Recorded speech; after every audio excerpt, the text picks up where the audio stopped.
2025 সালের এই মুহূর্তে এসে আমাদের হাতে থাকা এই পিক্সেল 7 প্রো এর বয়সটা কিন্তু প্রায় 3 বছর। এর প্রাইস অনেকটা কমে গেলেও কমেনি তার জনপ্রিয়তা। এখনও কিন্তু এই স্মার্টফোনটা নতুন পুরাতন দুইটাই প্রচুর জনপ্রিয় এবং প্রচুর সেল হয়। অ্যান্ড এই ফোনটা কিন্তু আপনারা এমকে মোবাইল পয়েন্টে ইউজ হিসেবে বা প্রিয়ন হিসেবে পেয়ে যাবেন মাত্র 40,000 টাকার মধ্যেই। সো এই বাজেটে 2025 সালে এসে এই স্মার্টফোনটা কেনা উচিত হবে কিনা, কি ভালো দিক রয়েছে, কি সমস্যার সম্মুখীন হতে পারেন এই ফোনটা কিনে, আজকের ভিডিওতে কিন্তু এই সকল আলোচনা থাকবে।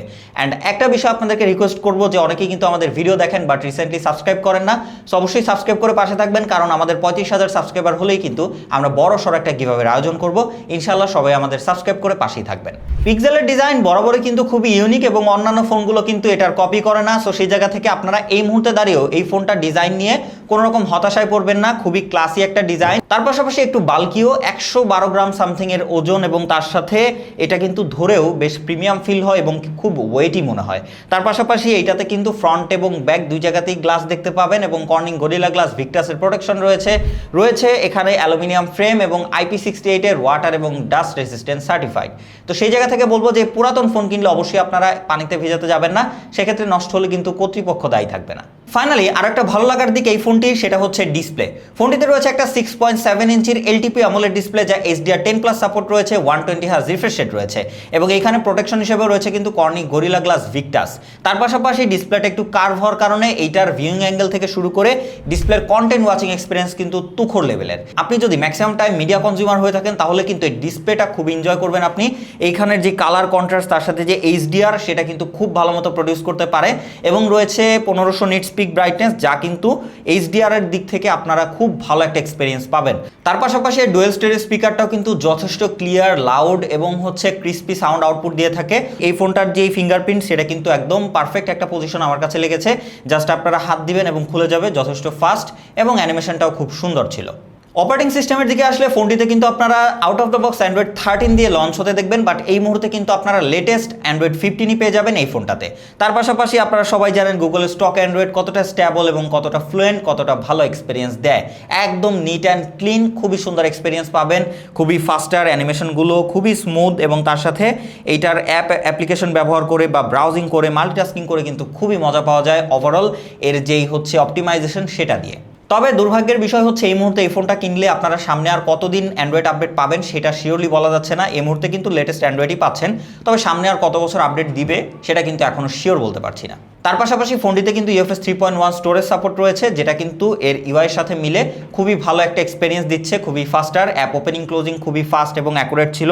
বেশ কয়েকটা অ্যাপ্লিকেশনের ব্যাকগ্রাউন্ডে ব্যবহার করেছি 8-10টা, সেক্ষেত্রেও কিন্তু খুব ভালো মতো হ্যান্ডেল করতে পারছিল। ল্যাগ বা হচ্ছে রিলোডের প্রবলেম আমরা দেখিনি এই ফোনটি ব্যবহার করে। তবে পিক্সেলের ফোনগুলো সব থেকে দুর্বলতার জায়গা আমার কাছে যেটা মনে হয় সেটা হচ্ছে তার প্রসেসর, এবং এইখানেও সেটাই যে আপনারা দেখতে পাবেন গুগলের সেকেন্ড জেনারেশনের টেনসর G2 প্রসেসর ব্যবহার করা হয়েছে এবং যার আন্ডারইউজ স্কোর কিন্তু 7 লাখের আশেপাশে। তবে একটা বিষয় আমরা দেখেছি যে শুরুর দিকে এই ফোনটা যেরকম হিট জেনারেট করতো, এই মুহূর্তে এসে এই 3 বছর পরে এসে কিন্তু সেটা অনেকটাই সলিউশন হয়েছে আমার কাছে যতটুকু মনে হয়। এই ফোনটা প্রথমে আমরা হিটিং নিয়ে একটু কথা বলি, কারণ পিক্সেলের ফোন মানে হিটিং আর নেটওয়ার্ক ইস্যু। সো হিটিং নিয়ে আমাদের একটু বেশি কথা বলা উচিত আমার কাছে মনে হয়। তো সেই জায়গা থেকে এই ফোনটাতে কিন্তু আমরা এখানে CPU থ্রটলিং টেস্ট করেছি এবং সেখানে আমরা কিন্তু দেখতে পেয়েছি যে স্টেবিলিটি অলমোস্ট 60%-এর আশেপাশে। তো গ্রাফটা যদি আপনি একটু ভালো মতো লক্ষ্য করেন তাহলে দেখবেন যে এটা মোটামুটি কনস্ট্যান্ট ছিল, একদম নেমে গেছে উঠেছে এরকম কিছু না, মোটামুটি একদম ফিক্স একটা গ্রাফ তারা এখানে দেখিয়েছে। তার পাশাপাশি যদি আমি হিটিংয়ের কথা বলি, এই ফোনটা দিয়ে আমরা মাল্টিটাস্কিং করেছি, গেমিং করেছি, একদম রোদে দুপুরবেলাতে বাইরে ছবি তুলেছি, ভিডিও করেছি, তারপরেও কিন্তু এই ফোনটা আমরা খুব ওভারহিট হতে দেখিনি। এই জিনিসটা আমার কাছে বেশ ভালো লেগেছে। এখন হয়তো এটা অনেকটা সলিউশন হয়ে গেছে, যেটা শুরুতে কিন্তু প্রচুর হিট জেনারেট করতো এই ফোনটা। সেই জায়গা থেকে পারফরমেন্সের দিকে যদি আমি কথা বলি তাহলে বেশ ভালো পারফরমেন্স পেয়েছি, তবে এটা কখনোই গেমিং সেন্ট্রিক কোনো প্রসেসর না এবং গুগলের ফোনগুলো কিন্তু তারা পারফরমেন্স সেন্ট্রিক বানায়ও না। সো গেমাররা অবশ্যই এদিক থেকে একটু দূরেই থাকবেন। তারপরেও ছোট করে একটা ইনফরমেশন আপনাদেরকে দিয়ে রাখি, এই ফোনটা দিয়ে আমরা PUBG প্লে করেছি। PUBGতে আপনারা স্মুথ এক্সট্রিম HDR এক্সট্রিম পর্যন্ত সাপোর্ট পাবেন, মানে 60 FPS, এবং তার পাশাপাশি যদি আমরা গেমিং করি সেটা স্মুথ এক্সট্রিমে কনস্ট্যান্ট 60 FPS মোটামুটি দিতে পারছিল। আমরা 57 থেকে 60 পর্যন্তই দেখতে পেয়েছি। তার পাশাপাশি যদি ছোট করে একটা ক্যালকুলেশন দিয়ে দিই, 30 মিনিট ফুললি গেমিং করে এই ফোনটার চার্জ গেছিল 7 থেকে 8%-এর কাছাকাছি এবং তার পাশাপাশি হিট জেনারেট করেছিল 39 থেকে 40 ডিগ্রির আশেপাশে। সেটা কিন্তু খুব একটা বেশি না। আমরা HDR এক্সট্রিমেও গেম প্লে করে দেখেছি, সেক্ষেত্রে আমরা 40 থেকে 41 ডিগ্রিতে সর্বোচ্চ যেতে দেখেছি, এর বেশি কিন্তু হিটিং জেনারেট করতে দেখিনি। সো এই ব্যাপারটা কিন্তু খুব একটা খারাপ না, বেশ ভালোই বলা যাচ্ছে এই মুহূর্তে এসে। হয়তো এর সফটওয়্যার আপডেটের কারণে হিটিংটা একটু কমিয়ে দিয়েছে এবার পিক্সেল। এবং তার পাশাপাশি আমরা কল অফ ডিউটিও খেলে দেখেছি, সেক্ষেত্রে আপনারা লো গ্রাফিক্সে একদম 90 FPS পর্যন্ত সাপোর্ট পাবেন এবং সেখানে 85 থেকে 90 FPS এর আশেপাশে আমরা FPS দেখেছি এবং যথেষ্ট স্ট্যাবল স্মুথ গেম প্লে ছিল, খুব একটা ল্যাগ ফ্রেম ড্রপের দেখা আমরা পাইনি। তো সেই জায়গা থেকে শর্টকাটে বলে নিলে এটা কোনো গেমিং প্রসেসর না, তবে আপনারা যদি টাইম পাস হিসেবে টুকটাক গেমিং করতে চান তাহলে এই ফোনটা দিয়ে করতে পারেন, বাট হেভি গেমাররা অবশ্যই দূরে থাকবেন। তার পাশাপাশি regular task, heavy multitasking, browsing এগুলো বেশ স্মুথলি হ্যান্ডেল করতে পারবে এই প্রসেসরটা। ফাইনালি চলে আসি এর মোস্ট হাইলাইট পার্ট, সেটা হচ্ছে এর ক্যামেরা সেগমেন্ট। ফোনটি রিয়ারে আপনারা টোটাল ট্রিপল ক্যামেরা সেটআপ দেখতে পাবেন। মেইন সেন্সরটি 50 মেগাপিক্সেলের, দেন রয়েছে একটা 48 মেগাপিক্সেলের টেলিফটো লেন্স, যেখানে কিন্তু আপনারা 4x অপটিক্যাল জুম পাচ্ছেন। তার সাথে সাথে রয়েছে একটা 12 মেগাপিক্সেলের আলট্রা ওয়াইড লেন্স। তো এইখানে যেহেতু সব থেকে কমই আলট্রা ওয়াইড লেন্স, এটা নিয়ে একটু কথা বলে দিই। সেটা হচ্ছে যে এর আলট্রা ওয়াইডটা আমার কাছে খুব একটা কোয়ালিটিফুল মনে হয়নি, এখানে একটু ডিটেলের ঘাটতি রয়েছে। তার পাশাপাশি যে ডার্ক বা শ্যাডো এরিয়া রয়েছে সেখানেও কিন্তু টুকটাক নয়েজ এবং গ্রেনের দেখা পাওয়া যায়। তো তাছাড়া যদি আপনারা হেভি ডে লাইটে পিকচার তোলেন, সেখানে আবার ডাইনামিক রেঞ্জ, এক্সপোজার ব্যালেন্স মোটামুটি ভালো ছিল। কালারটা একটু কুলটোনেই দেখেছি আমরা। তার পাশাপাশি ওভারঅল যদি বলেন তাহলে ডে লাইটে অবশ্যই এটা দিয়ে ইউজফুল পিকচার আপনারা পাবেন, তবে লো লাইটে গেলে আবার এর অবস্থা খুব খারাপ হয়ে যায়। সেই জায়গা থেকে বলতে গেলে আলট্রা ওয়াইডটা এখানে আরেকটু ইমপ্রুভমেন্ট করা দরকার ছিল এই বাজেটের অন্যান্য ফোনগুলোর সাথে তুলনা করলে। এইটার আলট্রা ওয়াইডটা কিন্তু বেশ পিছিয়ে থাকবে। তবে হ্যাঁ, এর মেইন সেন্সর দিয়ে ছবি তুললে কিন্তু আপনি যথেষ্ট ইমপ্রেস হবেন, কারণ এই ফোনের মেইন লেন্সটা কিন্তু যথেষ্ট ভালো পিকচার আউটপুট দিতে পারে। ডে লাইটে খুবই detail, crispy, sharp picture output পাবেন আপনারা যদি এনভায়রনমেন্টের পিকচার নেন। তার পাশাপাশি এক্সপোজার ব্যালেন্স, ডাইনামিক রেঞ্জও কিন্তু খুবই ওয়াইড এবং খুব ভালো মতো ম্যানেজ করতে পারে। সেই জায়গা থেকে আমার কাছে পিক্সেলের ছবিগুলো বেশ ভালো লাগে, বেসিক্যালি এনভায়রনমেন্টের যদি ছবি নেন।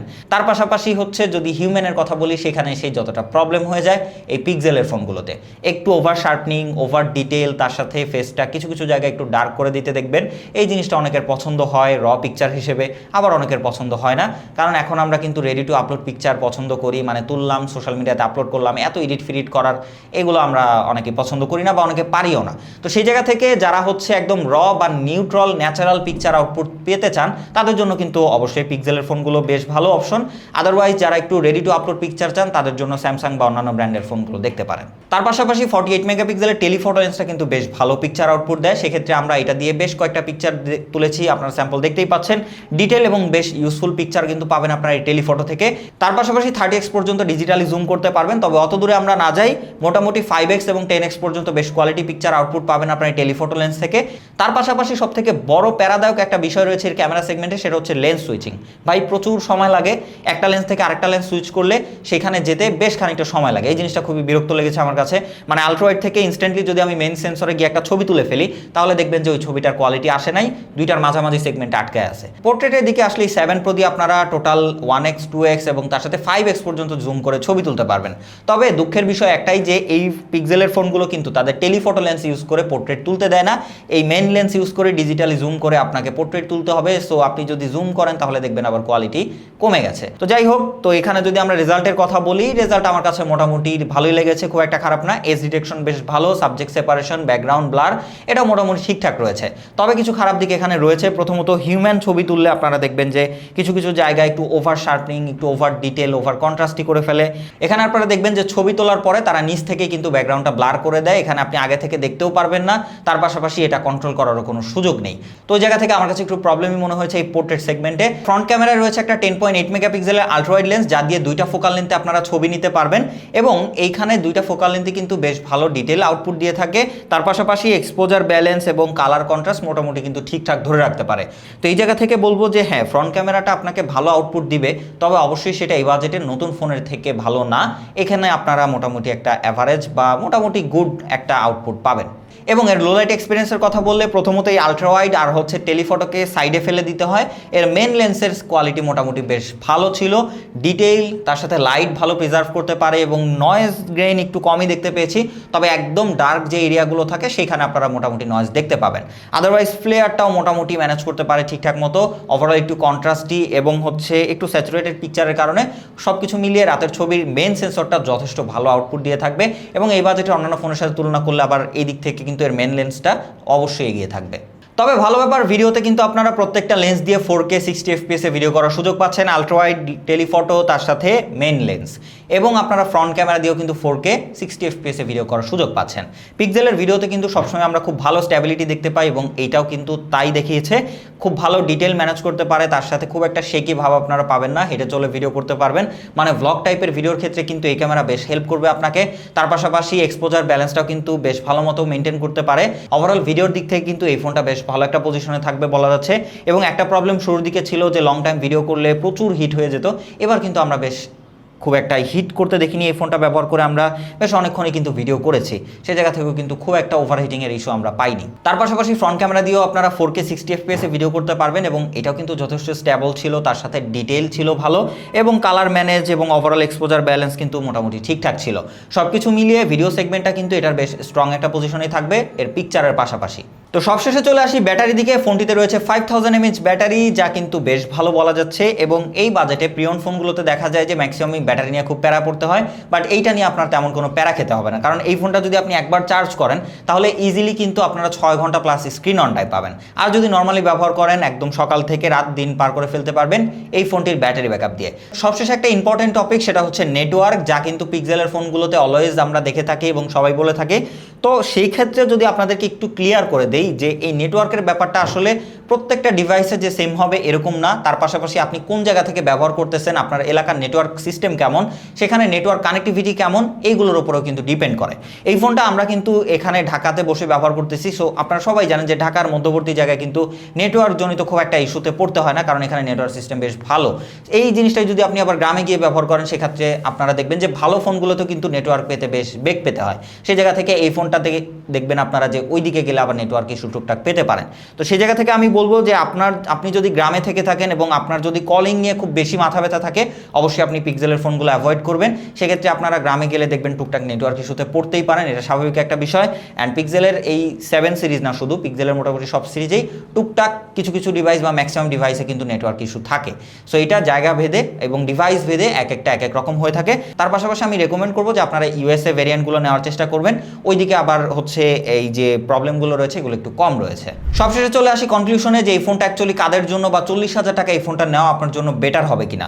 প্রথমত ভালো দিকগুলো শর্টকাটে আপনাদেরকে বলে দিই। ভালো ডিসপ্লে রয়েছে, অবশ্যই কন্টেন্ট ওয়াচিং এক্সপিরিয়েন্স জোস পাবেন, ভালো ডিজাইন, ভালো বিল্ড কোয়ালিটি, তার পাশাপাশি ভালো ক্যামেরা, ভালো ব্যাটারি, তার পাশাপাশি ভালো ভিডিও সেগমেন্ট রয়েছে এবং ভালো স্পিকার এবং ইউজার এক্সপিরিয়েন্স। তো সব কিছু মিলিয়ে এই জায়গাগুলো কিন্তু বেশ স্ট্রং এই ফোনটাতে, মানে আপনি কিন্তু এই বাজেটে একটা ফ্ল্যাগশিপ ফোনের এক্সপিরিয়েন্স পেয়ে যাচ্ছেন। এবং যদি আমি ড্রব্যাকের কথা বলি, আপনারা পিক্সেলের টুকটাক হিটিং, তবে এবার এটাও অনেকটা কমে গেছে, তার সাথে সাথে নেটওয়ার্ক ইস্যুর কথা যেটা বললাম এটা তো আছেই। সো এই যে ব্যাপারগুলো এগুলো মেনে নিয়ে, তার পাশাপাশি এই যে পোর্ট্রেট বা আদার্স ক্যামেরা সেগমেন্টে হিউম্যানের যে ব্যাপারটা, আপনি যদি খুব বেশি হিউম্যান পিকচার তুলে থাকেন, তো এই বিষয়গুলো মাথায় রেখে যদি আপনি এই ফোনটা নিতে চান, তাহলে অবশ্যই 40,000 টাকা কিন্তু এই 7 প্রোটা এই মুহূর্তে দাঁড়িয়ে বেশ ভালো একটা ডিল। কারণ এই বাজেটে আমরা যদি প্রিয়ন ফোনের কথা বলি, ম্যাক্সিমাম ফোনগুলোতে green line issue, display issue এগুলো আপনারা দেখতে পান, বাট এটাতে কিন্তু তেমন কোনো রেকর্ড নাই। তো সেই জায়গা থেকে অবশ্যই রেকমেন্ড করার মতো একটা অপশন, যদি আপনার এই কমতির দিকগুলো স্যাক্রিফাইস করে আপনি এই ফোনটা নেওয়ার চিন্তা ভাবনা করে থাকেন। তো আমাদের আজকের ভিডিও পর্যন্ত, দেখা হচ্ছে নেক্সট কোনো ভিডিওতে। সে পর্যন্ত ভালো থাকবেন, সুস্থ থাকবেন, খোদা হাফেজ।